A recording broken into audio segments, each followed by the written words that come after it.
Eventually, he impressed his coaches with one of his one-on-one skills and his finishing, and he got his big chance at the Copa Sao Paulo Youth Tournament, Brazil's most prestigious and most scouted youth tournament. It was here where he first made a name for himself as the star of the tournament, catching the eye of former Barcelona legend Deco, who saw Rafinha's raw talent and signed him up to his agency, and so without even playing a single first-team game for Avaí, Rafinha was on a plane to Europe. Avaí picked up a much-needed six-figure sum from Portuguese side Vitória for Rafinha, but as he hadn't even played a single game for the club, Europe was still a big step for him, so Rafinha joined Vitória's B team. He was raw, a clear talent with technical ability, but whose life of street football meant he still had much to learn when it came to tactics. Vitória could see his potential and worked on his flaws and his discipline, and after 6 months in the B team, Rafinha finally made his first-team debut. It didn't take long for him to start impressing, training hard and winning matches by himself, and in his second season at Vitória, he scored 18 league goals, including this absolute GOAT goal against Feirense, and was named Breakthrough Player of the Year. That was enough for other clubs to take notice, including Sporting Clube de Portugal, and while he was at Sporting, he built up a friendship with Bruno Fernandes, becoming so close to the now Manchester United star that he saw Fernandes as a big brother and as an inspiration that helped push him on to the next level. But he had a slow start at Sporting and suffered an injury midway through the 18-19 season and couldn't match the previous season's goal-scoring heights. In the 56th minute against Brentford,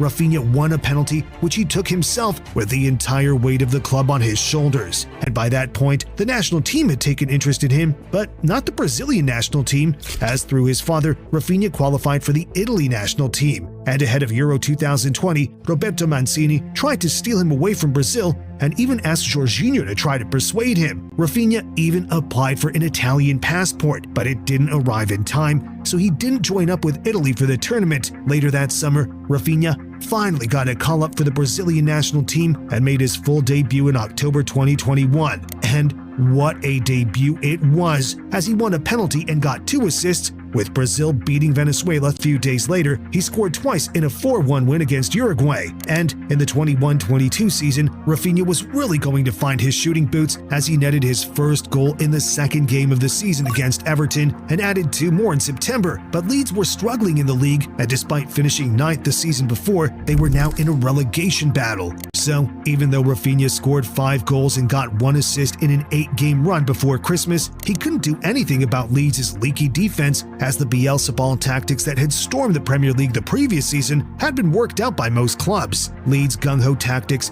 exposed a frail backline, and in February and March, Leeds conceded at least 3 goals in 6 games of a 7-game run, and during the worst of that run, Bielsa was sacked